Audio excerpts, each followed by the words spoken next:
My wife passed away from cancer. At the funeral, my son's wife shouted, "This is the fault of that loser who couldn't pay for the treatment." I cried in grief until my son took the microphone, called her forward, and revealed something that shocked everyone. "I'm glad to have you here. Follow my story until the end and comment the city you're watching from so I can see how far my story has reached." The smell of lilies was suffocating. I stood there in my black suit, the same one Tiffany had helped me pick out for our 40th wedding anniversary just 2 years ago, staring at the mahogany casket that held the only woman I had ever loved. The St. Mark's Methodist Church was packed, every pew filled with faces I recognized from 4 decades of Sunday services, neighborhood barbecues, and Fred's childhood birthday parties. But none of it felt real. Tiffany was gone. After 22 months of fighting cancer, of sleepless nights in hospital chairs, of holding her hand through chemotherapy sessions that left her too weak to lift her head, she was finally at peace. I should have felt relief for her. Instead, all I felt was this crushing emptiness, like someone had carved out my chest and left nothing but an echo. I kept my eyes on the casket, focusing on the spray of white roses Fred and I had chosen together. Tiffany always loved white roses. She had planted them all around our backyard on Maple Street, turning our little corner lot into something that looked like a magazine cover. Every spring she would spend hours pruning and watering, talking to those roses like they were old friends. "Dad." Fred's voice beside me was quiet, strained. I glanced at him and saw my own grief reflected in his face. At 37, he looked older than his years today, the weight of losing his mother etched in the lines around his eyes. His wife Maya stood on his other side, perfectly composed in her designer black dress, her blonde hair swept into an elegant bun. She hadn't shed a single tear during the service. The pastor was saying something about eternal rest and God's plan, but his words felt hollow. How was any of this part of some grand design? How was watching the love of my life waste away to nothing? Her body betraying her despite every treatment we tried, every specialist we consulted, every prayer we whispered in the dark, supposed to make sense. I had spent $120,000 on treatments over those 22 months, every cent of our savings, every dollar I could borrow against our house, the experimental treatments in Houston that insurance wouldn't cover, the nutritional therapy clinic in Arizona that promised miracles, the integrative medicine center in California where they charge $3,000 a week for hope, disguised as healing. None of it mattered in the end. As the service concluded and people began to file out, offering their condolences in hushed tones, I felt like I was drowning.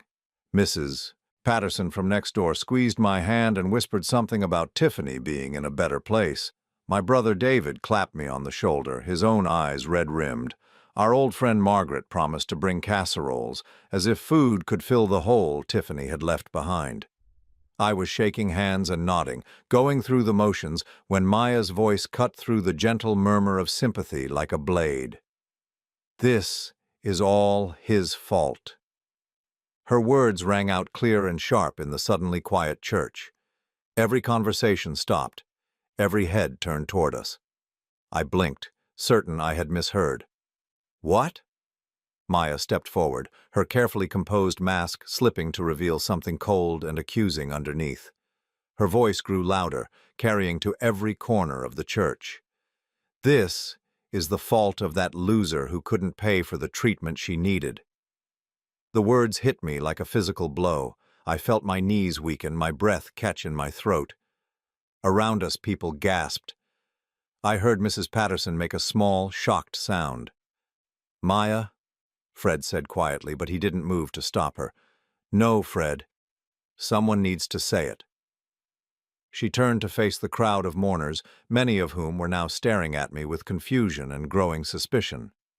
He let her die because he was too cheap to get her real help, too stubborn to admit that maybe, just maybe, there were options he didn't explore because they cost too much. My hands began to shake. Every eye in that church was on me now, and I could see the doubt creeping into their faces. These people had known me for decades. They had watched me coach Fred's Little League team, had seen Tiffany and me at every church potluck and community event. But Maya's words were planting seeds of suspicion, and I could actually watch them take root. "That's not true," I managed to whisper, but my voice was too weak, too broken to carry any conviction. "Isn't it?" Maya's voice was gaining strength, fed by the attention. "How many times did the doctors mention clinical trials you turned down because of the cost? How many experimental treatments did you refuse because they weren't covered by insurance?" I wanted to scream that every doctor had told us the trials were long shots, that the experimental treatments were more likely to cause suffering than healing. I wanted to explain that I had already bankrupted us trying to buy time, that I had explored every option that had even a slim chance of helping, but the words wouldn't come. "Maya, that's enough." Fred's voice was firmer now, but still he didn't look at me. He kept his eyes on his wife, and something passed between them that I couldn't read. "Is it enough, Fred? Is it enough that your mother is dead because your father chose his bank account over her life?" The accusation hung in the air like smoke from an explosion. I felt physically sick, my stomach churning as I looked around at the faces of people who had once respected me. Now they looked uncertain, troubled. Some were already whispering to each other, the seeds of Maya's poison taking root and spreading. "I spent everything," I said, my voice barely audible. "I gave her everything I had." Maya laughed, a sharp, bitter sound that echoed off the church walls. "Everything? Really? Then why is there still money in your savings account? Why do you still have a house while she's in the ground?" I stared at her, unable to comprehend the cruelty of what she was doing. This was Tiffany's funeral. These were people who loved her, who had come to say goodbye and honor her memory, and Maya was turning it into a public execution. "Dad," Fred finally looked at me, and for a moment I thought I saw something like sympathy in his eyes. But then he looked away again, his jaw tight, his hands clenched at his sides. The silence stretched on, broken only by the uncomfortable shuffling of feet and the distant sound of traffic outside. I realized that everyone was waiting for me to defend myself, to fight back against Maya's accusations, but I had nothing left. The fight had gone out of me the moment Tiffany took her last breath. Instead, I turned and walked toward the exit, my legs feeling like they belonged to someone else. Behind me, I heard Maya's voice again, softer now but still carrying. "It's just so tragic when someone who should have protected her becomes the reason she couldn't be saved." I made it to the parking lot before the tears came. Standing beside my old Honda Civic, the same car Tiffany and I had driven to countless doctor appointments, I broke down completely. Not just from grief, but from the horrible realization that my own son had stood there and watched his wife destroy me, and he had said nothing to stop it. For 40 years, Tiffany and I had built a family based on love and respect. We had raised Fred to be honest, loyal, and kind. We had welcomed Maya into our family with open arms when they married 9 years ago, treating her like the daughter we never had. And this was how it ended, with me standing alone in a church parking lot, wondering if I had somehow failed not just as a husband but as a father too. The worst part wasn't even Maya's accusations, it was the silence. It was Fred standing there, saying nothing while his wife tore apart everything Tiffany and I had built together. It was the growing certainty that I had lost not just my wife, but my son as well. As I drove home through the familiar streets of our neighborhood, past the houses where Tiffany and I had made friends, past the park where we had pushed Fred on swings, I felt more alone than I had ever felt in my 63 years of life. The house on Maple Street felt empty and cold when I walked through the front door. Tiffany's reading glasses were still on the kitchen table next to a book she would never finish. Her coffee cup sat in the sink, waiting to be washed. Everything was exactly as she had left it, but she was gone forever. And apparently, I was completely alone. 3 days after the funeral, the phone calls started. The first one came while I was sitting at the kitchen table, staring at a bowl of cereal that had gone soggy 20 minutes ago. I hadn't eaten a real meal since Tiffany died, and everything tasted like cardboard anyway. "Vicente, it's Margaret." My old friend's voice sounded strained, cautious in a way that immediately put me on edge. I wanted to check on you. I'm managing, I lied, pushing the cereal around with my spoon. There was a long pause. Then Margaret cleared her throat. Vicente, I have to ask you something, and I hope you won't take offense. That thing Maya said at the funeral about the treatments, my stomach dropped. What about it? Well, some of us have been talking, and we're just wondering if maybe there's more to the story. I mean, we all know you love Tiffany, but Maya seems so certain about those clinical trials. I set the spoon down with shaking hands. Margaret, I tried everything. Every treatment the doctors recommended, every option that had even a chance of helping her. Of course, she said quickly, but I could hear the doubt in her voice. It's just that Maya mentioned some specific treatments, and well, she is family. She would know about these things, wouldn't she? After I hung up, I sat in the silence of my kitchen, feeling like the walls were closing in. These were people who had known me for decades, who had watched me care for Tiffany through every stage of her illness. Yet Maya's words had been enough to plant doubt in their minds about my character. The second call came from my brother David that afternoon. Look, Vicente, I'm not saying I believe what Maya said, but maybe you should talk to someone, a counselor or something. This kind of guilt after losing a spouse, it's normal, but— Guilt, I interrupted. David, what exactly do you think I'm guilty of? He sighed heavily. I don't know, man. I just know that Maya seemed pretty upset about some treatment options that got turned down. Maybe she knows something we don't. I hung up on him.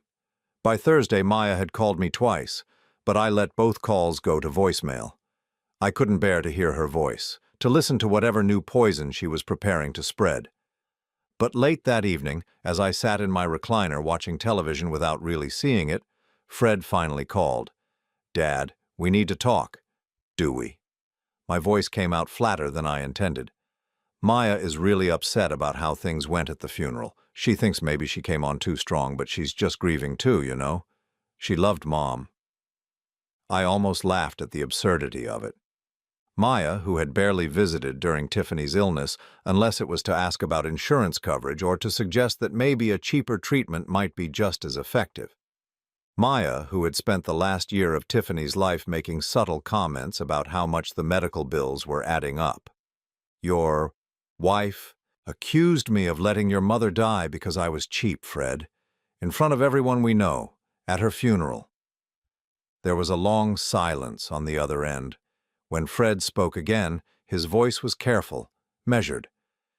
She's been talking to some people about Mom's case. She found some information online about treatments that might have helped. Online? I felt anger flare in my chest for the first time since the funeral. She's been researching your mother's cancer online.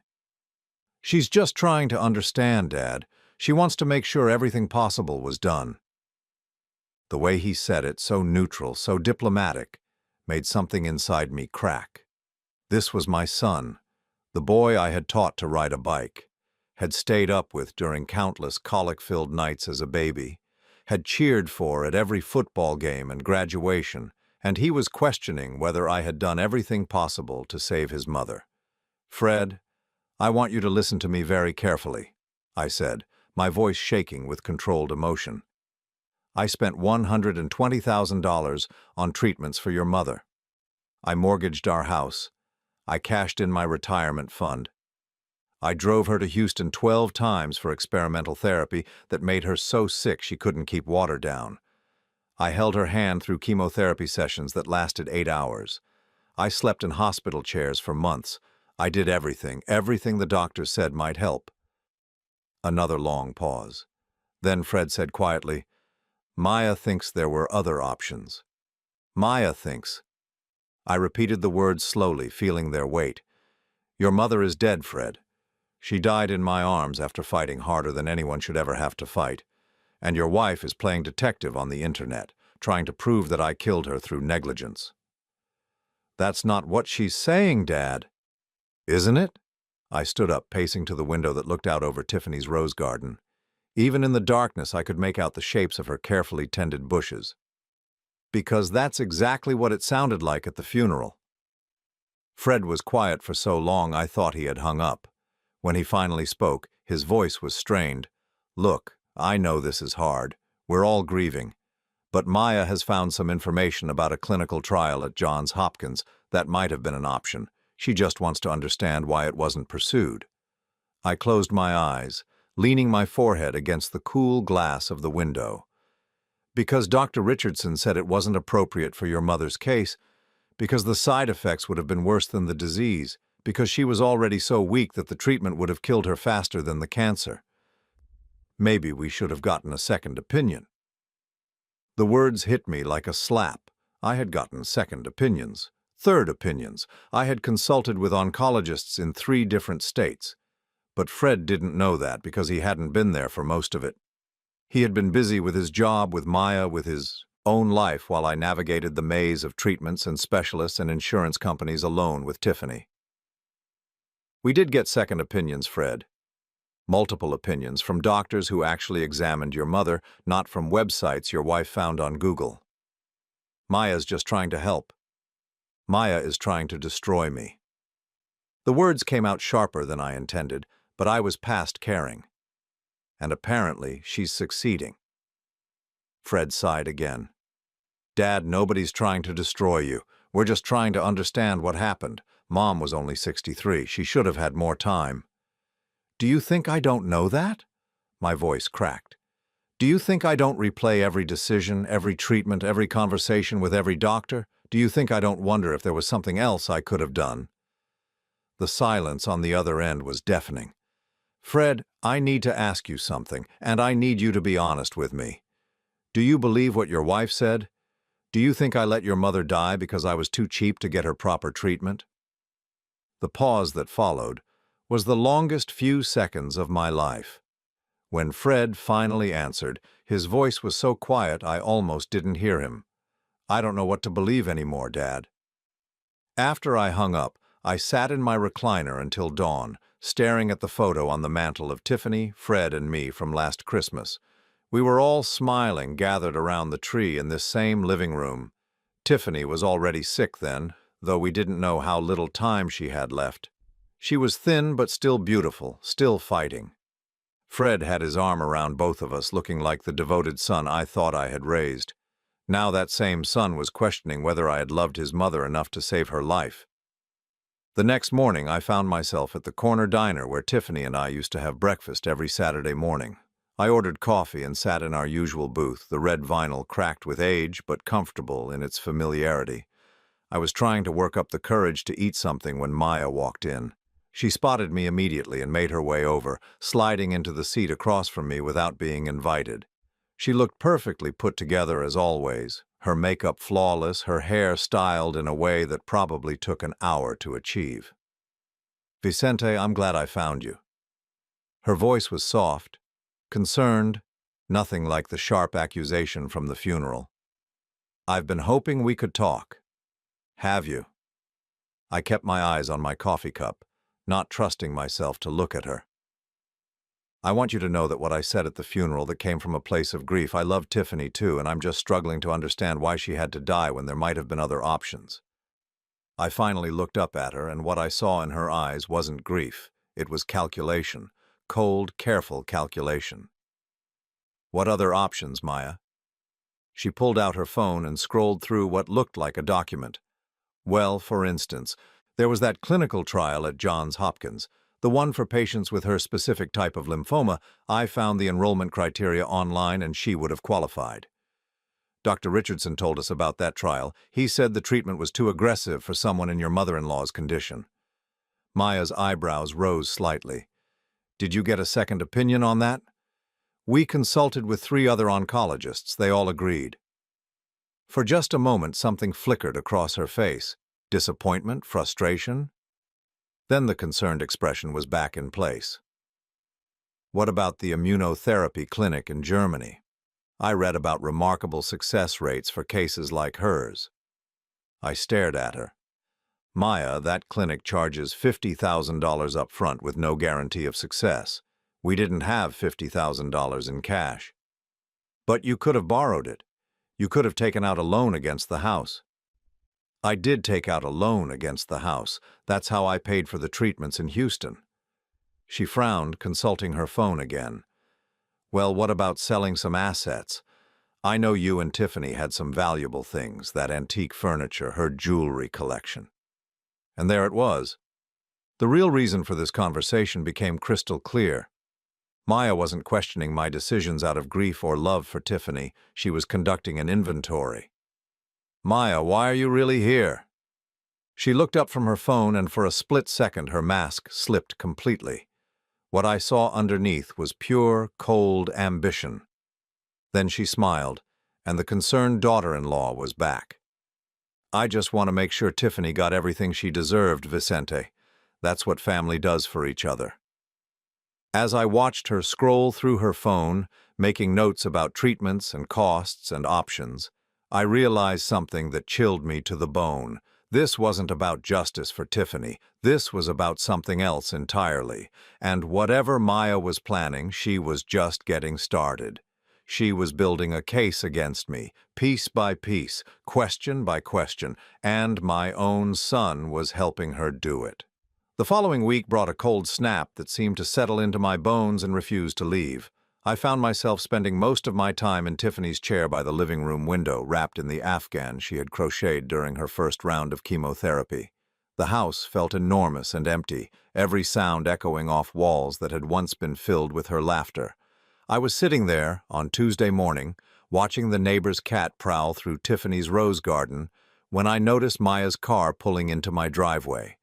My stomach clenched as I watched her get out, not alone this time, but with a woman I didn't recognize. They stood beside the car for several minutes, the stranger taking notes on a clipboard, while Maya pointed at different parts of the house. 20 minutes later, they were gone without ever knocking on my door. That evening, Fred called, again. His voice sounded different somehow, more controlled than it had been since the funeral. Dad, I wanted to let you know that Maya and I are going through some of Mom's papers. You know, trying to help you get organized. What papers? I asked, though something in his tone made me uneasy. Just medical records, insurance documents, that sort of thing. Maya thought it might be helpful to have everything in order for tax purposes. I frowned. Maya had never shown any interest in helping with paperwork before. During Tiffany's illness, she had made it clear that dealing with medical bills and insurance claims was too depressing for her to handle. I can manage my own paperwork, Fred. I know, Dad, but there's a lot of it, and Maya has experience with this kind of thing from her job. Maya worked as a medical billing coordinator for a large clinic across town. She just wants to make sure nothing gets overlooked. After I hung up, I went to the filing cabinet in Tiffany's study where we had kept all the medical records. The drawer was still locked, just as I had left it, but something felt wrong. The key was in the same hiding place behind the picture frame, but it seemed like the papers inside had been shifted slightly. Maybe I was being paranoid. Maybe grief was making me see threats where none existed. But I couldn't shake the feeling that someone had been going through our private documents. On Thursday, I was at the grocery store when I overheard two women talking in the cereal aisle. I recognized them from church, though I couldn't remember their names. I heard from Margaret that Vicente refused to take his wife to some special hospital because it was too expensive, one was saying. That's terrible. Poor Tiffany. Imagine knowing your husband chose money over your life. I abandoned my cart and left the store, my hands shaking so badly I could barely start the car. That afternoon, Maya called me directly for the first time since our conversation at the diner. Vicente, I hope you don't mind, but I've been doing some more research into Tiffany's case. I found something I think you should know about. What kind of research? I asked, though I dreaded the answer. Well, I've been in touch with some patient advocacy groups, and they've told me about resources that might have been available, financial assistance programs for experimental treatments, charity funds for cancer patients, that sort of thing. My grip tightened on the phone. Maya, what exactly are you implying? I'm not implying anything. I'm just saying that maybe there were options that got overlooked in all the stress of the situation. These advocacy groups, they have experience helping families navigate the system. And what do these advocacy groups think should be done now? There was a pause, and when Maya spoke again, her voice had taken on a more formal tone. Well, some of them have mentioned that families sometimes pursue legal action when they feel like medical negligence or financial constraints led to inadequate care. The words hit me like ice water. Legal action. She was talking about lawsuits. Maya, are you suggesting that I was negligent in caring for your mother-in-law? I'm not suggesting anything, Vicente. I'm just exploring every option to understand what happened. Don't you want to know if everything possible was done for Tiffany? After she hung up, I sat staring at the phone for a long time. Maya wasn't just spreading doubt anymore. She was building toward something bigger, something that could destroy what was left of my life. That evening, Fred showed up at my door unannounced. He looked tired, stressed in a way I hadn't seen since his college finals. He stood on the porch for a moment, as if gathering courage before speaking. "Dad, can I come in? We need to talk." I led him to the living room, noting how his eyes swept over everything as if he were seeing it for the first time. He sat on the edge of the couch, his hands clasped tightly in front of him. "Dad, I need to ask you something, and I need you to be completely honest with me." My heart started pounding. "What is it?" "The night Mom died at the hospital, you were alone with her when it happened, right?" The question was so unexpected, so bizarre, that for a moment I couldn't speak. "Fred, what kind of question is that? Just answer me, please. Were you alone with her when she died?" "Yes, I was alone with her. You and Maya had gone home to get some sleep. The nurses were down the hall. She just stopped breathing, peacefully. I held her hand until the end." Fred nodded slowly, but he wouldn't meet my eyes. "And you called the nurses right away?" "Of course I called the nurses. Fred, what is this about?" He was quiet for a long moment, staring at his hands. When he finally looked up, there was something in his expression that I couldn't read. Pain, maybe. Or confusion. "Maya has been asking questions about that night, about the timeline of events. She seems to think there might have been some delay in calling for help." I felt the blood drain from my face. "A delay?" "Fred, your mother was dying. The doctors had told us it was a matter of hours. When she stopped breathing, I called the nurses immediately. What exactly is Maya suggesting?" "I don't know, Dad.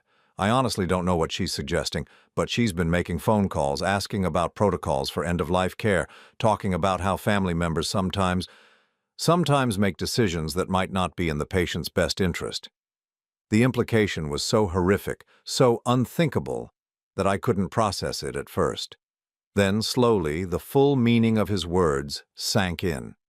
"She thinks I killed your mother." The words came out as barely a whisper. Fred's face crumpled. "Dad, I don't know what to think anymore.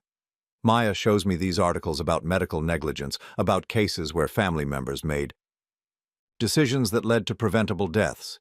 She has all this research about treatments we supposedly didn't try, financial resources we supposedly didn't access, and now she's questioning whether Mom's death was really as natural as it seemed." I stared at my son, this man I had raised to be honest and kind and just, and I saw a stranger, someone who could sit in my living room and suggest that I had murdered his mother. "Fred, look at me." My voice was steadier than I felt. "Look at me and tell me you believe I could hurt your mother. Tell me you think I'm capable of letting her die or worse." He met my eyes for just a moment, and in that moment I saw something that gave me the first hope I had felt in weeks. Doubt. Not doubt about me, but doubt about what he was being told. "I don't want to believe it, Dad, but Maya has so much evidence, so many questions that I can't answer, and she's right about one thing. You do still have money in savings. You do still have the house. You do still have Mom's life insurance money. If you really spent everything trying to save her, how is that possible?" I closed my eyes, feeling the weight of having to justify my love for my wife to my own son. "Because the life insurance money came after she died, Fred. Because I stopped spending on treatments when the doctors told us there was nothing left to try. Because at some point I had to accept that no amount of money was going to bring her back." When I opened my eyes, Fred was staring at me with an expression I couldn't decipher. For a long moment, neither of us spoke. Then he said something that surprised me completely. "Dad, I need you to trust me no matter what happens next. Can you do that? What do you mean? I mean that things are going to get more complicated before they get better. Maya is determined to pursue this, and I can't stop her. But I need you to know that no matter how things look, no matter what it seems like I'm doing or saying, I need you to trust me. The words were so unexpected, so different from everything he had been saying for the past week that I didn't know how to respond. Fred, what are you talking about? He stood up, moving toward the door. Just promise me, Dad. Promise me you'll trust me, even when it doesn't make sense. I don't understand. He paused at the door, his hand on the knob.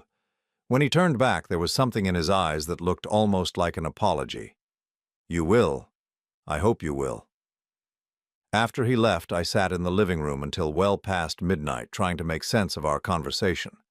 What had Fred meant about trusting him no matter what happened? Why had his whole demeanor changed from accusatory to almost protective? And why did I have the strange feeling that my son was trying to tell me something he couldn't say directly? The next morning I was awakened by the sound of my phone ringing. It was barely 7 o'clock, but Maya's voice was sharp and urgent when I answered. Vicente, I need to ask you about something. I've been going through Tiffany's medical records, and I found some discrepancies in the treatment timeline. Discrepancies? Yes, there are gaps in the documentation, appointments that were scheduled but apparently never happened, treatment options that were discussed but never pursued. I'm starting to wonder if maybe there was some kind of systematic pattern of neglect. I sat up in bed, suddenly wide awake. Maya, what are you really after? I'm after the truth, Vicente. And I think the truth is that Tiffany didn't get the care she deserved. I think decisions were made that prioritized financial concerns over her well-being, and I think someone needs to be held accountable for that. The line went quiet for a moment, and when Maya spoke again, her voice had turned cold and businesslike. I've been in touch with an attorney, Vicente. Someone who specializes in medical malpractice and family neglect cases. He thinks there might be grounds for a wrongful death lawsuit. My blood turned to ice. A lawsuit against who? Against you, Vicente, for failing in your duty as Tiffany's primary caregiver and medical decision-maker. The phone slipped from my numb fingers and clattered to the floor. I could hear Maya's voice continuing to speak, but the words sounded distant and unreal. She was going to sue me. She was going to take me to court and accuse me publicly of killing my wife through negligence. When I finally picked up the phone, Maya was in the middle of explaining something about legal procedures and evidence gathering. Maya, stop. My voice was hoarse. Just stop talking. Vicente, I know this is hard to hear, but you're going to sue me for wrongful death of my own wife. I'm going to seek justice for Tiffany. Someone has to speak for her since she can't speak for herself. She was my wife for 41 years, Maya. I loved her more than my own life. Then you should have acted like it when she needed you most. The line went dead. I sat there in bed, staring at the phone, trying to process what had just happened. Maya wasn't just spreading rumors anymore, wasn't just asking pointed questions or making veiled accusations. She was declaring war, and the worst part was, I still didn't know which side my son was on. The attorney's office was everything I expected and dreaded. Mahogany-paneled walls lined with intimidating legal volumes, a massive desk that seemed designed to make visitors feel small, and the sharp smell of leather and expensive cologne. I sat across from Robert Harrison, the lawyer Maya had threatened me with, trying to maintain some dignity while my world collapsed around me. Mr. Holloway, I appreciate you coming in to discuss this matter, Harrison said, his voice professionally neutral. I understand this is a difficult time for you. Is it true? I asked, cutting straight to the point. Is my daughter-in-law really planning to sue me for my wife's death? Harrison steepled his fingers, studying me with pale blue eyes. Mrs. Maya Holloway has consulted with our firm regarding what she believes may have been inadequate medical care decisions made on behalf of the deceased. She's presented some compelling questions about treatment options that may not have been properly explored. Compelling questions. I repeated the phrase slowly, tasting its bitterness. Mr. Harrison, I spent every dollar I had trying to save my wife. I consulted with specialists in 3 states. I pursued every treatment that had even a remote chance of helping her. I understand that's your perspective, Mr. Holloway.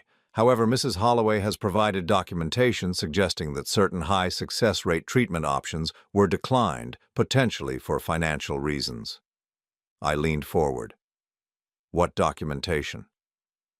Harrison opened a thick file folder and pulled out several sheets of paper.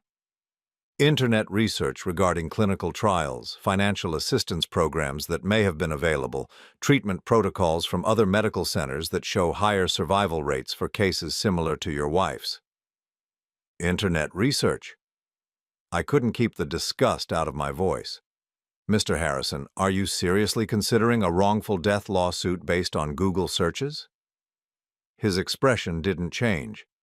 Mrs. Holloway has also indicated that there may have been questionable circumstances surrounding the actual time of death, delays in calling for medical assistance, decisions made without consulting other family members. The accusation hit me like a physical blow. She's suggesting I hastened my wife's death. She's suggesting that the circumstances warrant investigation. I stared at him, trying to comprehend the depths of Maya's malice. It wasn't enough for her to accuse me of being too cheap to save Tiffany.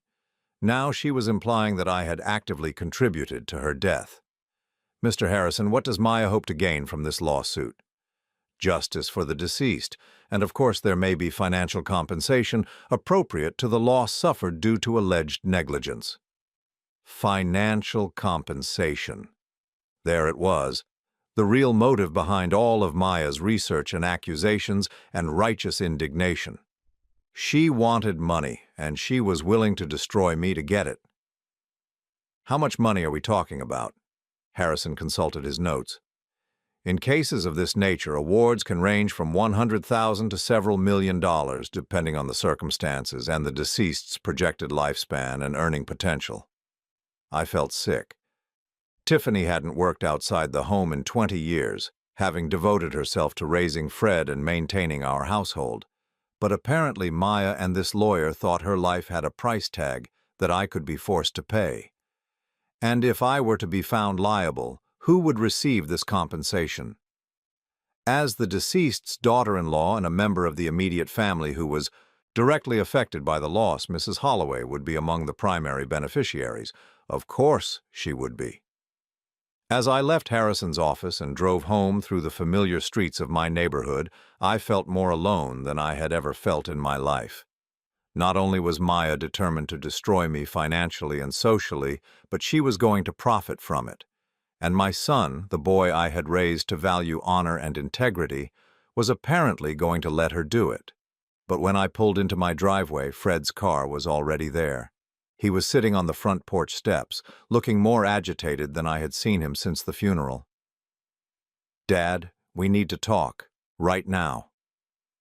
I followed him inside, noting how he immediately went to the windows and drew the curtains closed. He pulled out his phone and set it on the coffee table, screen down. "Fred, what's going on?" He ran his hands through his hair, a gesture I remembered from his teenage years when he was trying to work up the courage to confess some mistake. "Dad, I need to tell you something, and I need you to listen to everything I'm going to say before you react. Can you do that?" I nodded, though my stomach was churning with apprehension. Maya has been planning this lawsuit for months, since before Mom died. The words hit me like a hammer blow. "What?" "Let me finish, Dad, please." Fred's voice was strained but urgent. 3 months ago, Maya started asking me questions about Mom's finances, about her will, about what would happen to her assets when she died. I thought she was just being practical, trying to help us prepare for the inevitable. I stared at my son, unable to process what I was hearing. Then she started researching Mom's medical case, but not to help.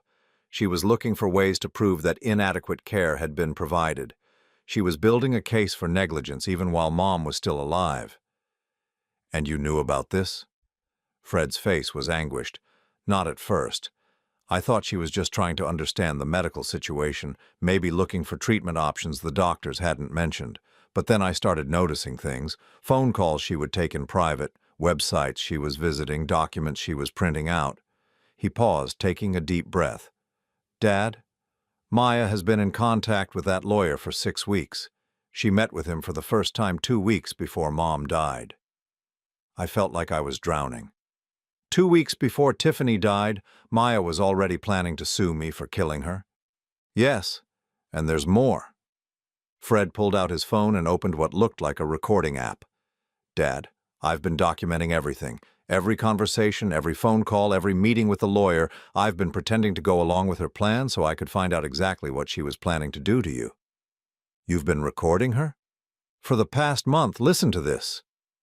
He tapped the screen, and Maya's voice filled the room, clear and unmistakable. The old man won't know what hit him. By the time we're done, he'll be so broken that he'll hand over everything just to make it stop. Another voice, male, responded. And you're certain your husband will support your version of events? Maya laughed, a cold sound that made my skin crawl. Fred will do whatever I tell him to do. He's weak, just like his father. Besides, I'm the one with all the research, all the evidence. Who's going to believe Vicente over me? Fred stopped the recording, his face pale.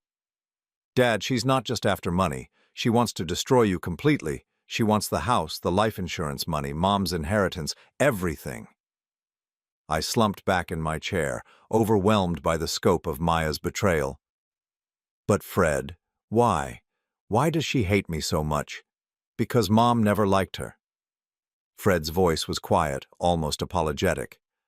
Mom was always polite, always kind, but Maya knew that Mom saw right through her. She knew that if anything happened to Mom, she'd lose her influence over me, lose her place in this family. So she decided to make sure that if she couldn't have Mom's approval, she'd at least get Mom's inheritance. And you've been pretending to go along with this for a month. Fred nodded miserably. I had to, Dad. It was the only way to find out how far she was willing to go, to get evidence of what she was really planning. But it's been killing me, watching her tear you apart while I pretended to believe her lies. I looked at my son, really looked at him, and saw something I hadn't noticed before. The strain around his eyes, the weight he seemed to be carrying. He hadn't been weak or disloyal. He had been playing a dangerous game to protect me. Fred, what about the things you said to me? The questions about whether I had done enough to save your mother? I had to ask those questions, Dad. Maya was listening to everything, monitoring every conversation between us. If I hadn't seemed to doubt you, she would have known I was on to her plan. So you never believed her accusations? Fred's eyes filled with tears.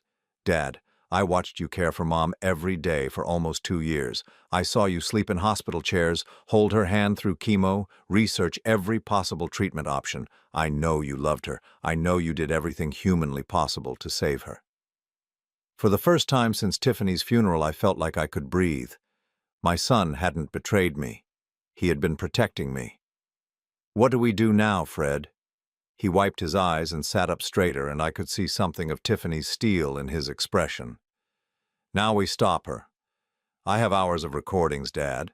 I have documentation of her meetings with the lawyer, her research into how to build a negligence case, her plans to manipulate testimony from family members. I have everything we need to prove that this entire lawsuit is fraudulent. But she's your wife. Fred was quiet for a long moment. When he spoke, his voice was firm.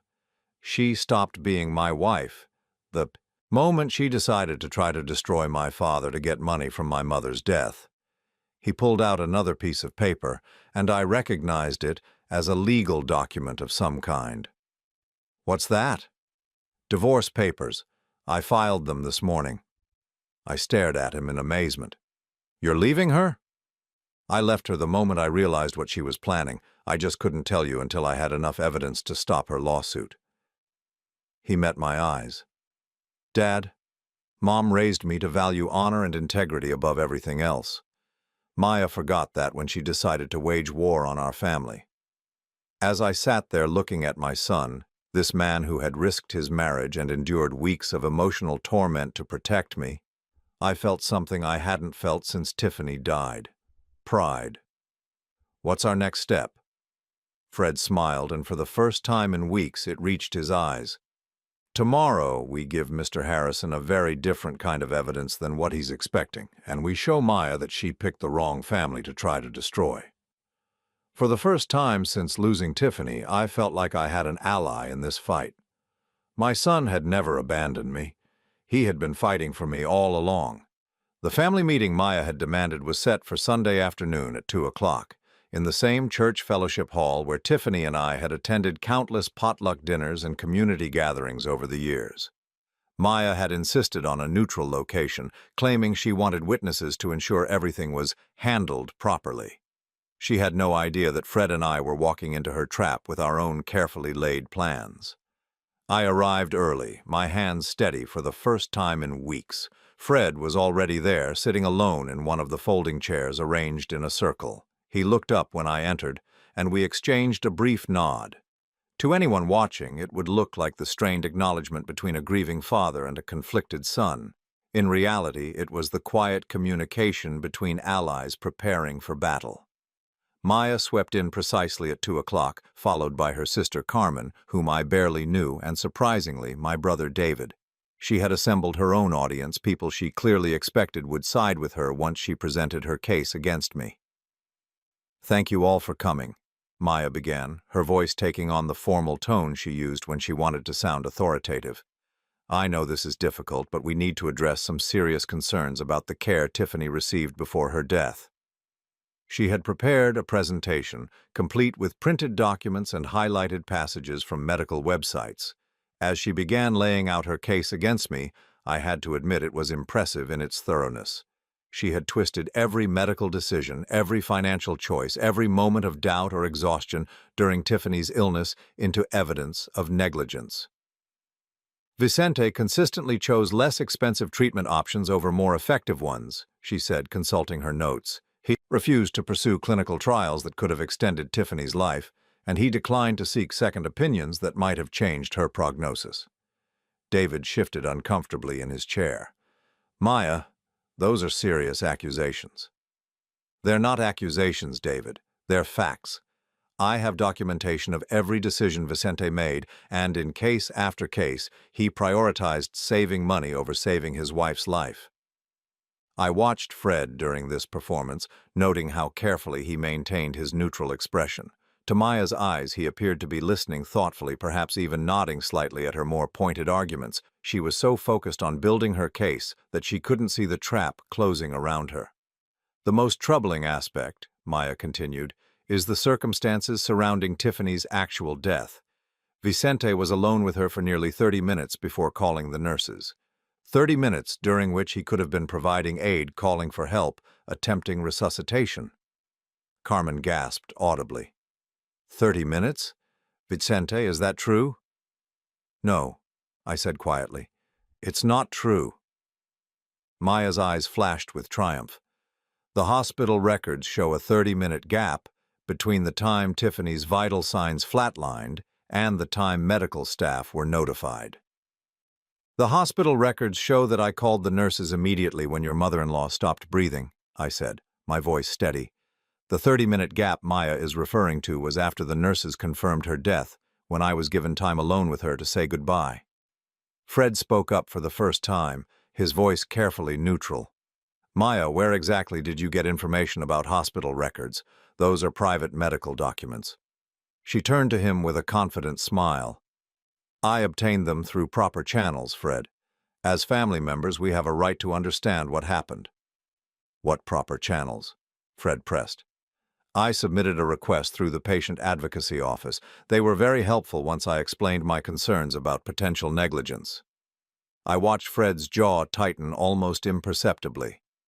Maya had just admitted to obtaining private medical records through deception, something that could be both illegal and grounds for dismissing any lawsuit she might file. But she wasn't finished. "The point is, we have evidence of a pattern of neglect that ultimately led to Tiffany's preventable death, and I think it's time for Vicente to be held accountable." David looked between Maya and me, confusion clear on his face. "Maya, what exactly are you saying needs to happen?" "I'm saying that Vicente should face legal consequences for his negligence. I've consulted with an attorney who believes we have grounds for a wrongful death lawsuit." The words hung in the air like smoke. Carmen's mouth fell open. David stared at Maya as if he had never seen her before. "You want to sue Vicente for killing his own wife?" David's voice was barely a whisper. "I want justice for Tiffany. Someone has to speak for her since she can't speak for herself anymore." It was then that Fred stood up, and I saw something in his expression that reminded me so strongly of Tiffany that my breath caught.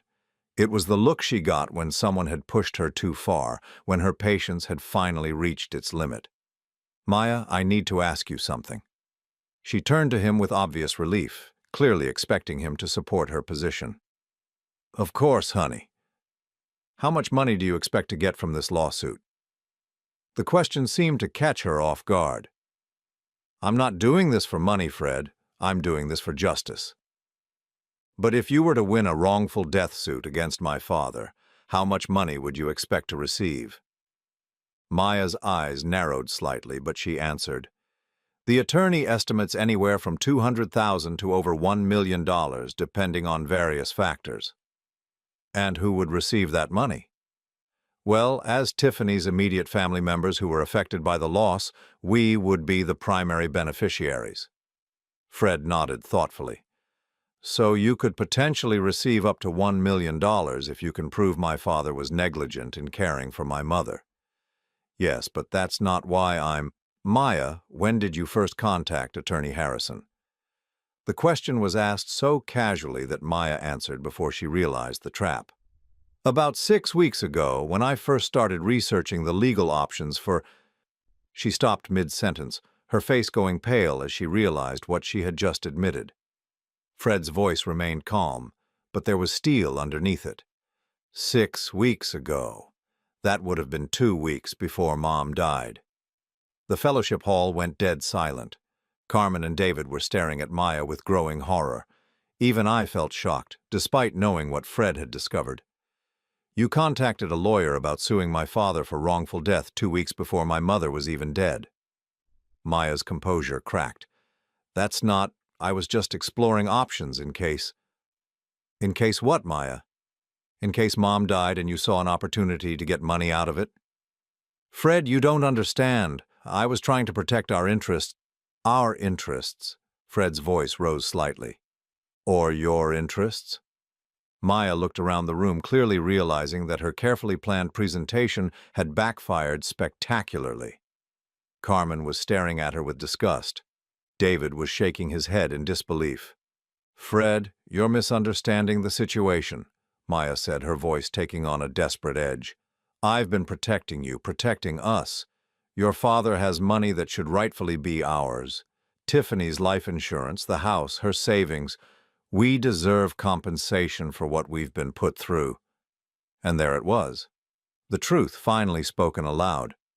Maya wasn't seeking justice for Tiffany. She was seeking profit from her death. Fred pulled out his phone. "Maya, I want you to tell everyone. Hear exactly what you told me last night about my father." "What are you talking about?"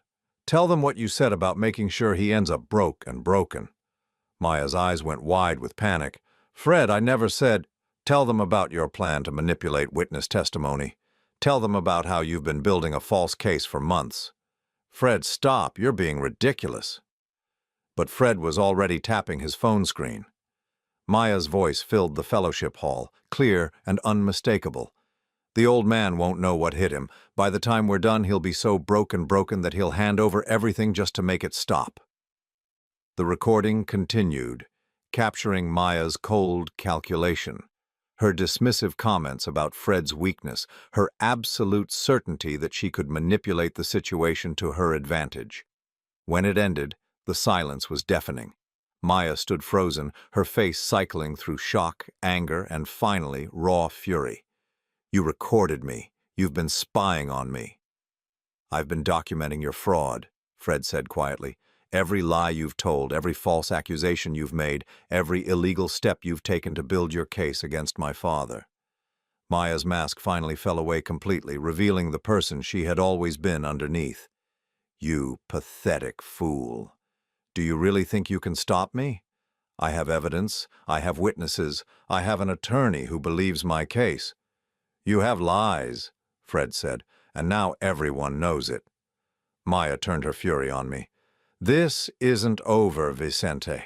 I'll destroy you, one way or another. I'll make sure everyone knows what kind of monster you really are. No, Fred said firmly. You won't. He pulled out another document from his jacket pocket. Maya, these are divorce papers. I filed them yesterday morning, and these, he produced another set of papers, are copies of all the evidence I've gathered about your fraudulent lawsuit, which I'll be turning over to both Attorney Harrison and the State Bar Association. Maya stared at the papers as if they might burst into flames. You can't divorce me. We're married. We're a team. We stopped being a team the moment you decided to try to destroy my father for money. The room erupted as Maya began screaming, her careful composure completely shattered. She accused Fred of betraying her, me of manipulating him, everyone in the room of conspiring against her. But her words only served to prove everything Fred had recorded. As Carmen and David quietly excused themselves, clearly wanting no part of Maya's meltdown, Fred and I stood together, watching the woman who had tried to destroy our family reveal herself completely. Finally, Maya stopped screaming and looked around the room with wild eyes. When she realized no one was going to support her, no one was going to believe her lies, she gathered what was left of her dignity and headed for the doors. This isn't over, she said, her voice shaking with rage. I'll find another way. I'll make you both pay for this. After she left, Fred and I sat in the empty fellowship hall, surrounded by the scattered papers of Maya's failed presentation. Is it really over?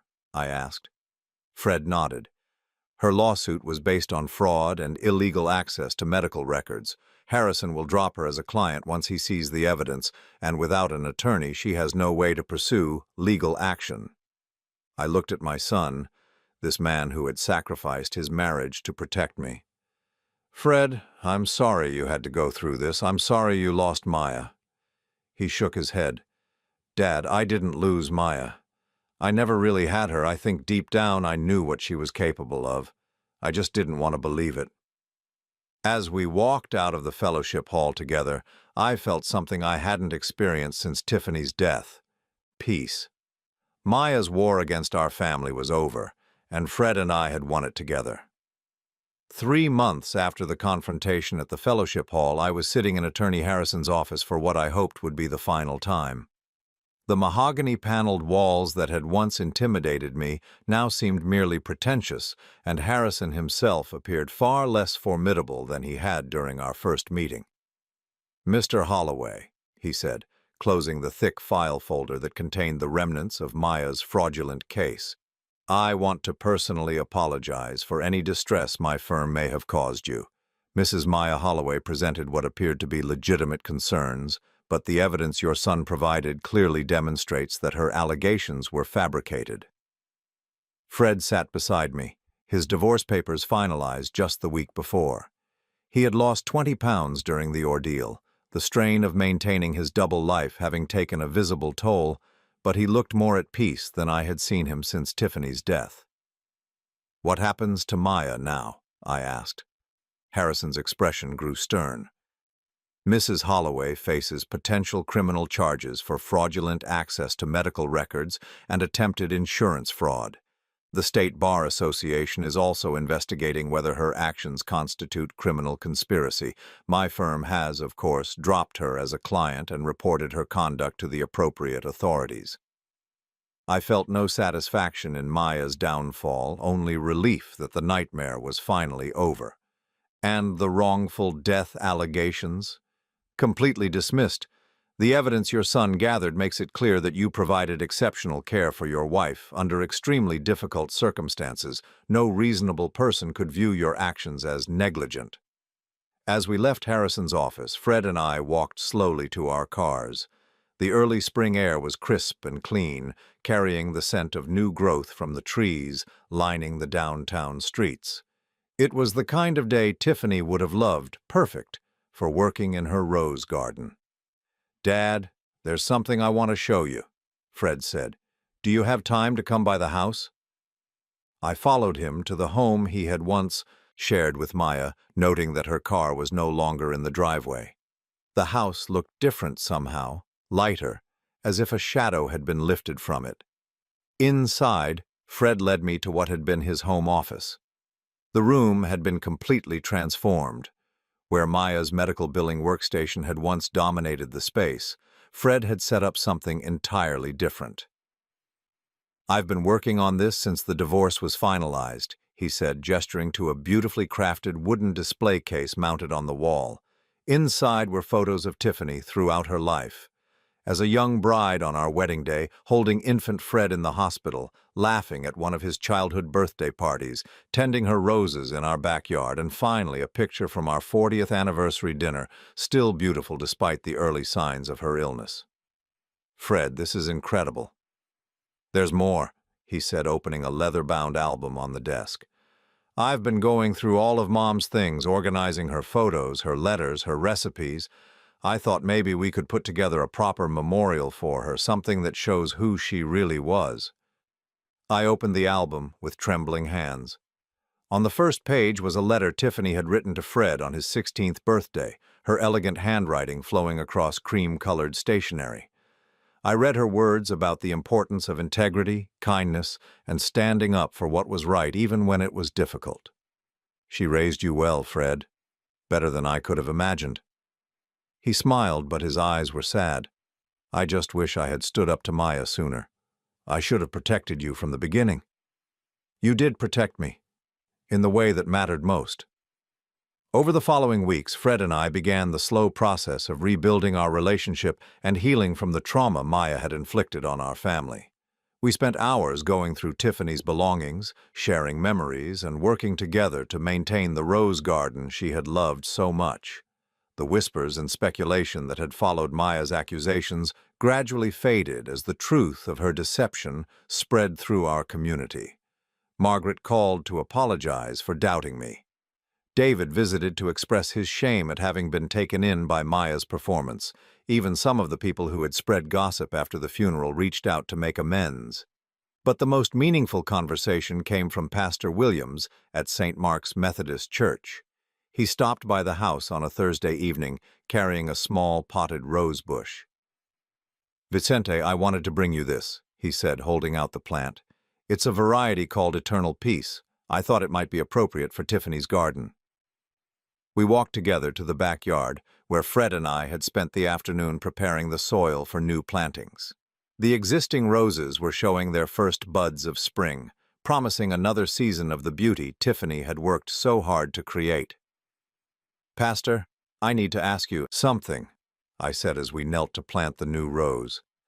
"How do I forgive someone who tried to destroy everything my wife and I built together?"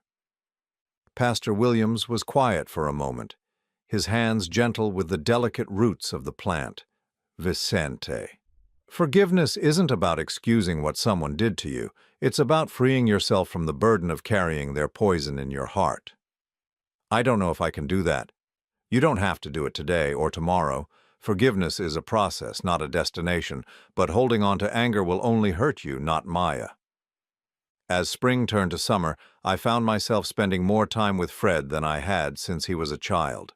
We worked together in Tiffany's garden, painted the house, and began taking weekend trips to places Tiffany had always wanted to visit, but we had never found time for during her illness.